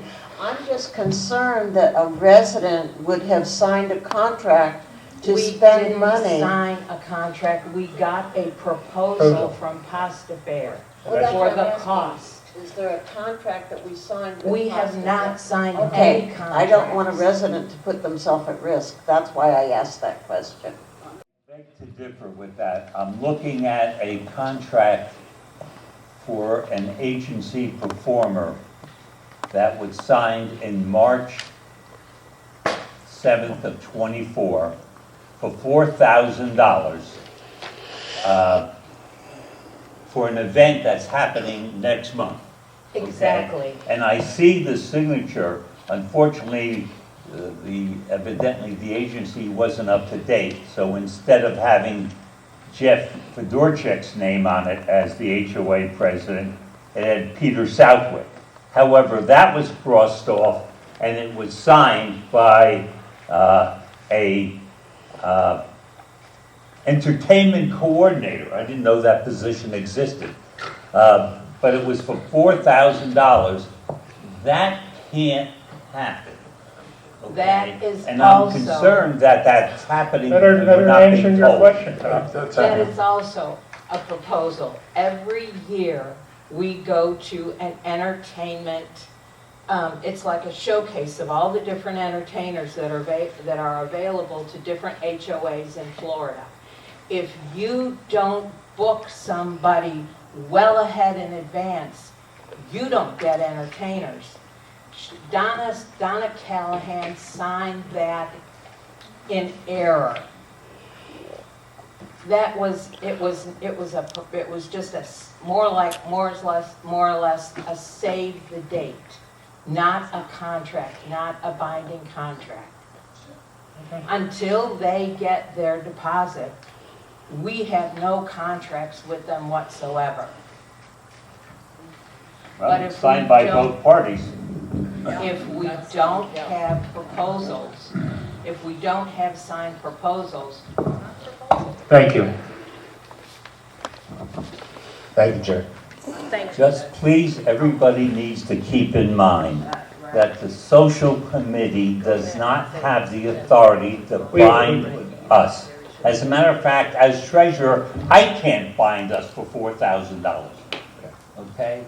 Tom, I believe what we just heard was that there was no contractual obligation on the part of either the social committee, the HOA, or the entertainer. This was a save the date. Maybe Is- you better look at what I Well, have. I mean, I'll give it to you later. Okay, I mean, terms and Okay, conditions read it. and deposits. It's a contract.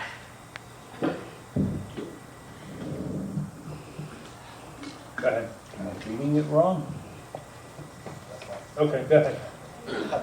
Okay, let's hang on. I think we're actually this subject is, I think we should, let's vote on the actual event, and I think any other conversation about this maybe should be left over to the end of the meeting, I think. So I think we had a motion to approve it. I think we had a second. I think we've had a lengthy discussion over it, so can we please take a vote to accept the fashion show, please? So all those in favour say aye. Aye. Aye. Those against? Okay. Any nays? I didn't hear any nays. Opposed? Okay, thank you. Opposed. Thank you, Tom. Okay, so motion passes for the fashion show event. I think further discussion. We'll have further discussion on this. I think later on. It would be nice. Let's think that this time next year that our restaurant people actually cater for this. Okay. Probably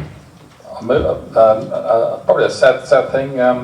Resignation. Yeah, next thing is item 10.0, the social committee resignation of Dick Dean. I think Dick Dean's here, and I can't see Dick Dean, no.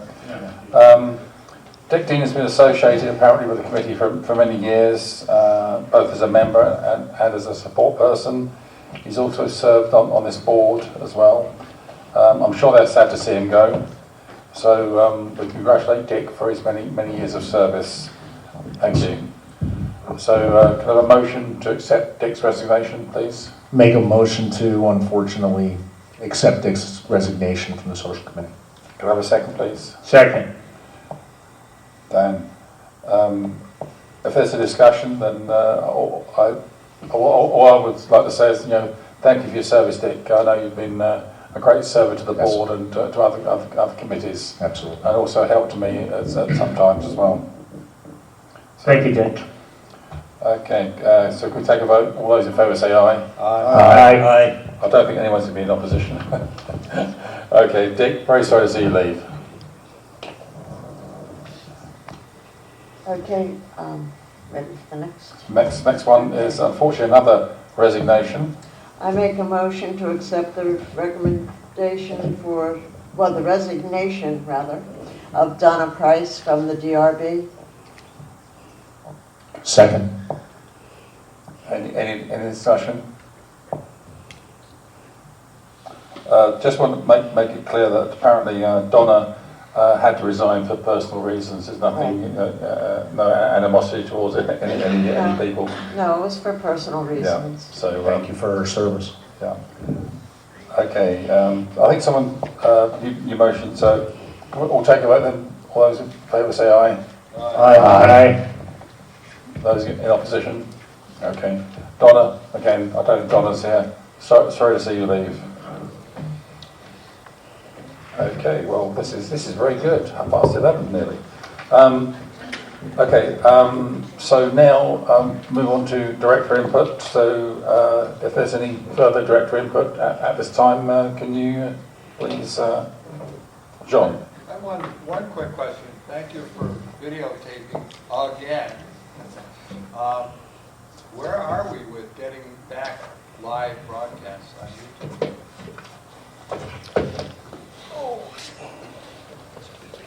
Yeah. Tom Hudgens has been working with us. We have a new laptop, and he's been working, trying to help configure that. So we need to do kind of another test run of that with, our new router and all that. I think we've just been a little afraid, frankly, and thought this was a better approach for the moment. But we're going to keep trying that to get back to live, because I know a lot of the residents want to see this live. Yeah, we did have a softball event in here. Softball in my head. We did have a Super Bowl event here on Saturday evening, and I think Alan will confirm we did have some issues right towards the end of the broadcast. So there's still some work to be done there. Right, the dedicated T1 line failed, and had to switch to Wi-Fi in order to continue the football game on the screen. So even with the dedicated one, it was a failure. Still more work to do then on that now. Okay, any more input from, I know Russ is, oh.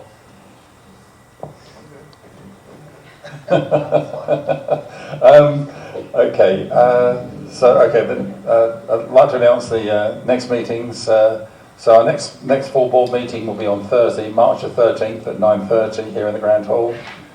And make sure I get the right date, because I sent out an email to the directors this week and I put the wrong dates down. I did put 2026 dates down.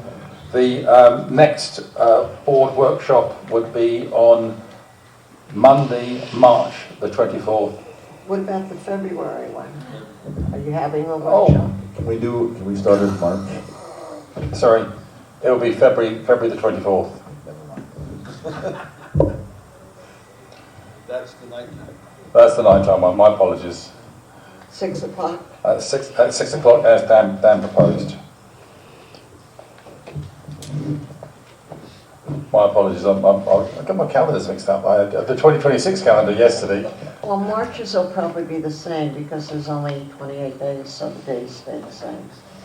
Yeah, I'm thinking it'd be the 24th of March, 28th of April, 26th of May, and so on. No, but March probably, the first 28 days of the month will map up to February's. Okay, so we're all okay with that then, I think. Okay, so can I have a motion to adjourn the meeting, please? I make a motion to adjourn the meeting.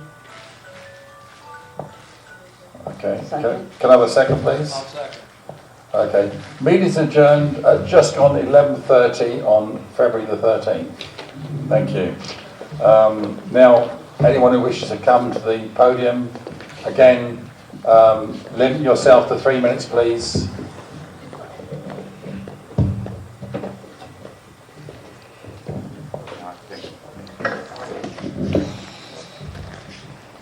Just so we know who... Talking to the mic, Dave. Okay. Just so we know who we are working with on the tabled proposal of the Update Pickleball Club, I think you said John and Russ. John, Russ and Michael will participate in conversations with you. Okay, all right. Okay, so we'll get in touch with those three gentlemen. Okay.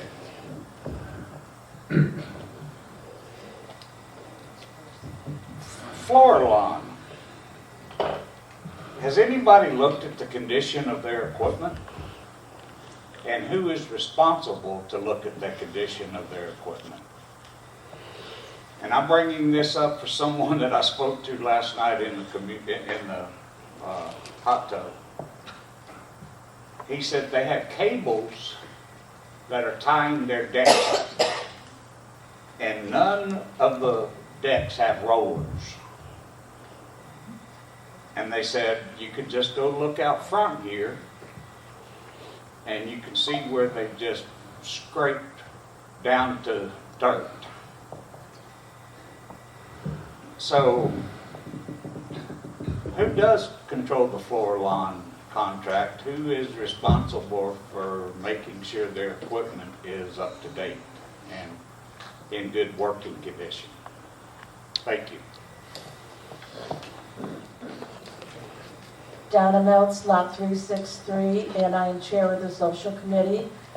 When I came into the social committee, my main goal was to do something for the whole community, not for certain groups. And ever since we've come on, we've been hitting walls left and right. We've tried to work with the different board members in that, and every time we get one thing resolved, another issue comes on. In the past, we've had a budget approved and we've always stayed within it. And the last year and a half, it's gotten worse. I thought we were here to serve the community, not just a certain few. My question is, how much has been allotted to the restaurant and what has actually been paid? Is there transparency there? Because I know the social committee has always been transparent. We've tried to work with the board.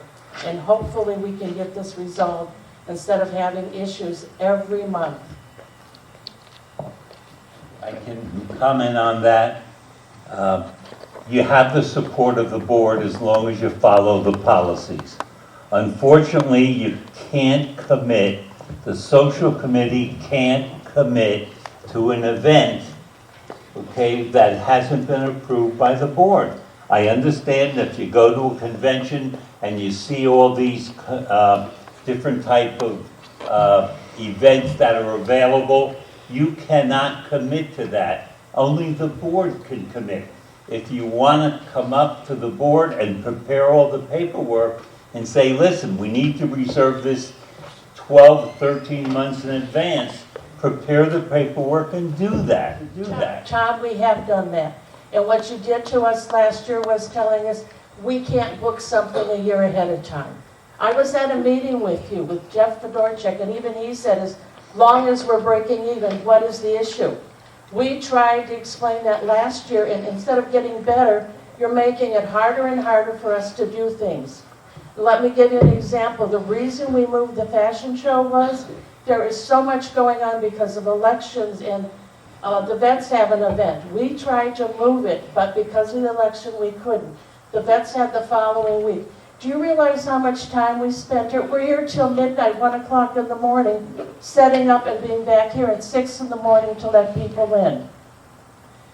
We were trying to make things easier, and we do try to work with other clubs. And every time we present something, you bring something up out of the past.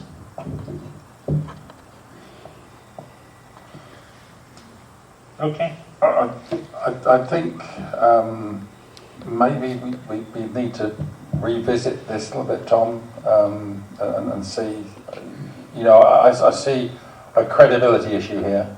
You know, these guys possibly try and do their best. Maybe we're holding them back in a little way.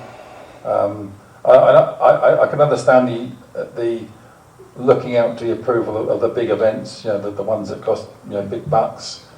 But maybe, you know, the smaller events we shouldn't have such a controlling interest in. And I don't know your figures, and I don't know their figures. But there's obviously a difference of opinion in whether they make a profit or made a profit. You know, I think Jerry said they gave back $2,000 and 2023. It was over $2,000. And in 2024 you gave back what? 500. And you're saying a difference. So I don't know. All I did is go to the December P&L. Yeah. So I'm budgeted the 27,000 in revenue, 27,000 in expenses. So actual was 27,000 in expenses, or in revenue, 31,000 in expenses. So along Get the numbers. some along the line there's different. Make them up. No. Okay.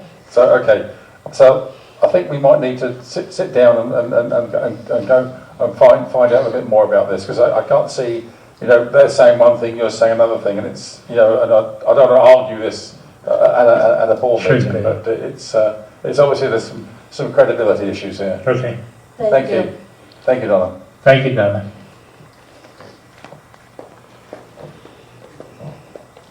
And you are? I'm Carol Stick, Lot 1006. And you've got 3 minutes. Not until I start talking. I kind of resent that I'm being picked out for that. Really? Yes, I am. Seriously. I think it's inappropriate. So if you'll please start it now. I was kind of, Tom, you said something about the Finance Committee met yesterday. I'm just curious as to why there was no notice of that meeting. They normally meet on the last Wednesday of the month, and I'm looking at the weekly from last Friday, and there was absolutely nothing in it about a Finance Committee. I would like to make sure that those are please notified to the community, because I would have liked to attend. 2, on the Spectrum channel, I wasn't here for Super Bowl. I hope it went well, but I'm kind of confused because I'm hearing about a T1 line. We used to have Spectrum, the ability to broadcast directly from Spectrum in this grand hall. Same as we do in the gym, same as we do in the RSO. I have been asking for over a year what happened. I would ask that FSR please follow up, because there should have been no need to use an internet. Should have been able to just, the projector, the TV channel basically ties into the projector and it works like your TV from home. So that might help resolve those future issues for that. The other is, what I really wanted to talk about was in general on policies. I would like to have some information as to, we have a lot of policies, we have a lot of rules, we get notices in our weekly about different things, and we hear these horrendous stories about things disappearing and what have you. How are policies enforced? If we see something, if we notify the office, do they need a picture of something? Does anything actually happen? For weeks we had notices in our weekly about people, please don't drive your golf carts on the sidewalks and make sure your dogs are leashed. A couple nights ago, my husband and I happened to be out walking, and we're walking behind somebody in a golf cart, driving down the sidewalk with his dog running next to him, not on the leash. We said something politely, said, hey, you're really not supposed to drive on the sidewalk and your dog's supposed to be on a leash. The response was, well, I've been here 25 years, you just get out of my way. 25 years? I'm like, I don't know, do people just think, because I don't know, but my question is, how do we get people to all understand, we're all in this together. We need to follow the rules, that's what helps keep our community good, but if people aren't, what are the repercussions and what is the process for notifying somebody to make sure it doesn't continue? Thank you. Thank you. Okay, there is a web page on the website that we have to make some statements to the property management group. We as a board don't marshal the community. I don't go around telling people, if they're running their dogs, or anything like that. I observe and I report anything to the property management group. I don't think we should get involved in challenging people to do these things, because you'll get met with abuse. I'll give you an instance yesterday that happened to my wife. She was following the rules, and a resident inappropriately called her some bad language. I shouldn't really be calling it something else, it's being recorded. But my wife was following the rules, yet she got accosted. So, we have some people here who think they own the place, and we have people here who abide by the rules. And it's a consequence of life, unfortunately. But if you do see, my recommendation, if you do see something really, really bad, then report it to the property management group, and they will take action. Us as individuals, we're not going to come out with our 6-shooters and start shooting people, because they're doing the wrong things. It'd be nice, wouldn't it? But don't record that. You can cut that out, please. Carol brought up a very good point. I just want to make one point, Carol, while you're there. As we discussed quite a while ago in regards to possibly adding lot numbers to all golf carts, and it never went anywhere. I think we need to revisit that and get it done. Even if you're not a golfer, you're just a resident and you have a golf cart, you should have a lot number on there. God forbid if something does happen, the guy pulls away or the person pulls away, and it's a blue cart, but you don't know it. I think we have to relook at that. Yeah. Thank you. Thank you, Carol. I just want to, I did send an email to the office, and I know there's been a lot of turnover, and so I'm not going to, complain about. I never got a response as to how do we, should I have taken a picture? If I took a picture so they could maybe identify the person, I don't know, and I'm not expecting the board. No, we didn't. That's why we kind of. Pictures always help. Okay. So otherwise, how do we? Yeah, if you know, and if you don't have a picture, but you know who it is, we'll always start with a letter, and hopefully the issue gets resolved from that. If it doesn't, then we go to another letter. There's a definite procedure that. Well, and that's what I was wondering. Yeah. Is there actually a procedure? Is there at some point? 100%. A fine that is, Then you have a hearing. You can have all the bulls you want, but if there's no repercussions, I hate to say we need that. Yeah. Most of the violations that come up with letters that are sent, then I drive around and look again, and most, 9 out of 10, great, they get resolved. Sometimes you get the habituals, and then that's where it gets fun, and then we have and then you go to a hearing. But, Okay, yeah. all right, thank So you. there's a process, but just reach out. And Jody? And you are? Jody Rulli, lot 40. This is different being on this side, let me tell you. Resident Jody. Resident Jody. Just a couple questions for you. The January 9th board meeting, do we know where that video is at? Because that's not been posted anywhere. Can't hear what you're saying. The January 9th video. January 9th board meeting, the video. That's not been posted anywhere. You have the workshop, but you don't have January 9th board meeting anywhere. I don't think it was working. It was videotaped. When that one. Yep, he stood right back there in the corner and videotaped it. He was up here for the Alan, do you workshop. know where it's at? That was before Ellen.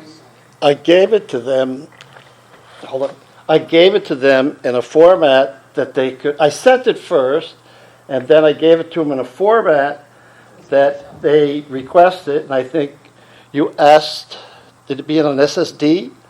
So I gave Lisa the SSD, and she still hasn't been able to bring it up to 'Cause SummerGlen site. the workshop appears on Alan's YouTube, which I appreciate him helping the HOA out. But it's on his personal, and it's not on the SummerGlen YouTube. So people are unable to find it who don't know Alan. I know they sent the link out, but if my understanding, our board meetings are not supposed to be for the public outside of SummerGlen. Gotcha. So that's just one thing. The second thing is, Jerry and I went back in past board meetings. Not any of those board meetings did they have social committee packets presented for proposals. Now all of a sudden we're needing that. The 3 years that I was in the office, 1 year volunteer, 2 year working, never on the agenda.